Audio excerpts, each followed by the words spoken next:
The last thing we're going to do this week is look at logarithmic functions. So we've graphed the exponential functions, and now we're actually going to graph the inverse, which is the log function. So we talked about inverses at the beginning. Log and exponential functions are inverses, just like natural log and the natural exponential function are inverses. So again, here's just sort of an info sheet for what we can look at a logarithmic function.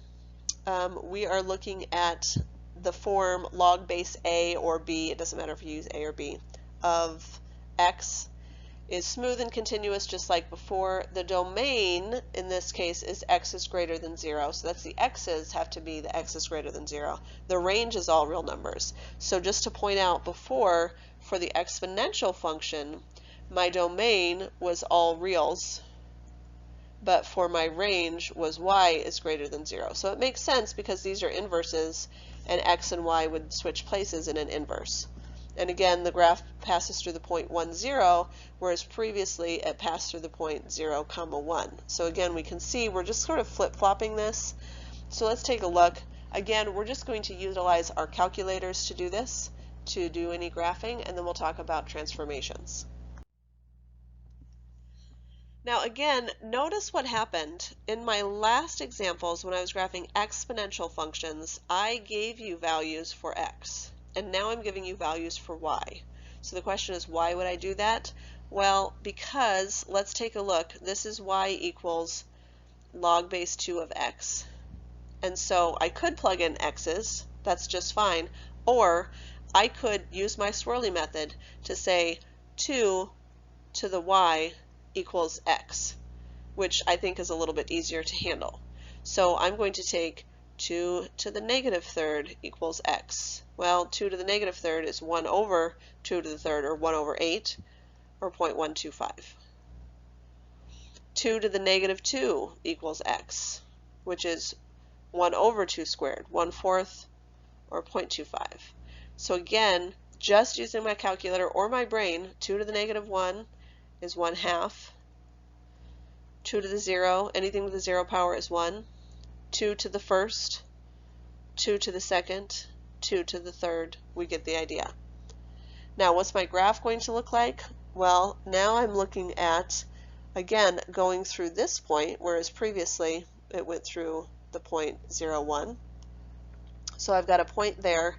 I've got a point at 2, 1, at 2, 1, at 4, 2, and at 8, 3.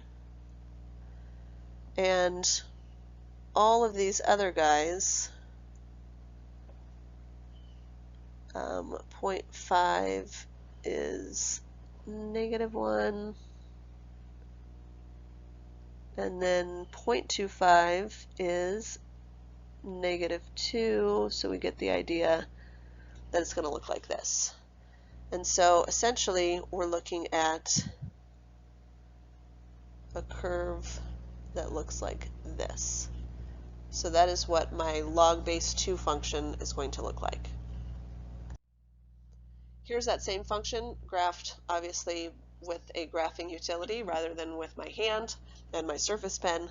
So now I'm looking at what's this function going to look like. So just like we did before, we just want to look at some transformations. I want to say, where does this point go? Where does this point go? What's going to happen to these values?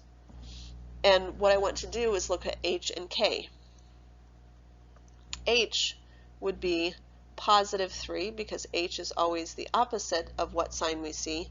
K would be positive 1, which means I'm going to go right 3 and I'm going to go up 1.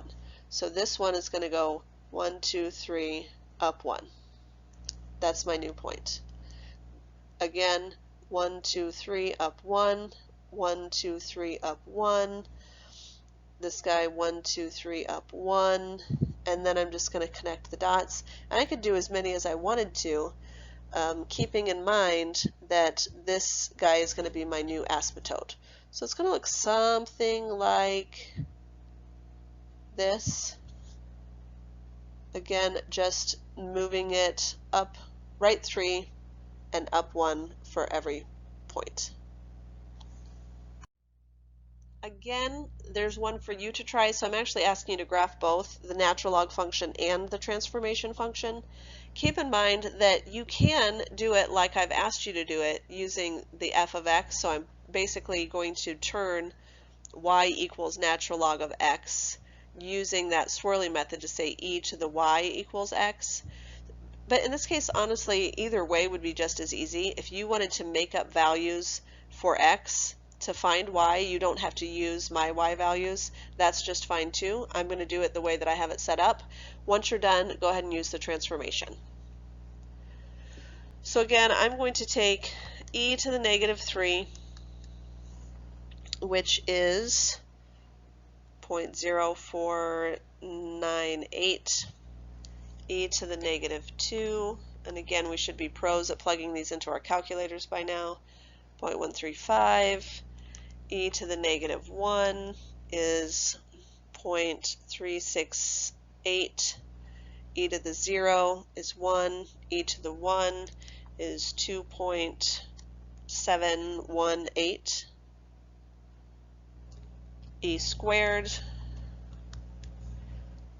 7.389, and e to the third, if you'll recall, was kind of a large number, 20.086. So I'm not going to worry about that last one, but let's go ahead and plot what we can.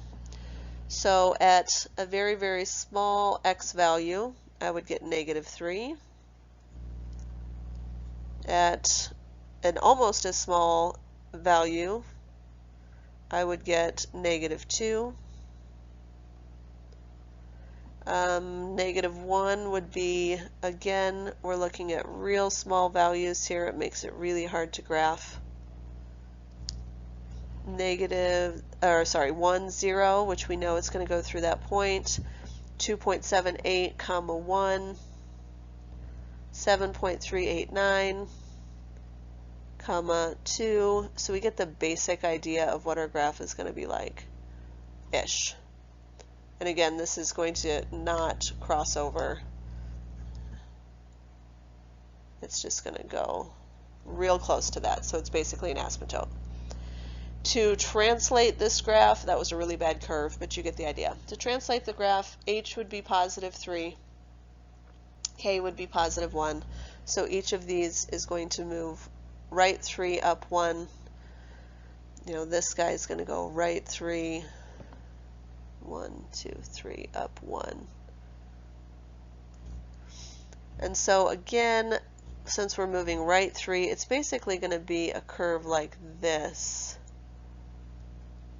Is basically what our new translation is going to look like.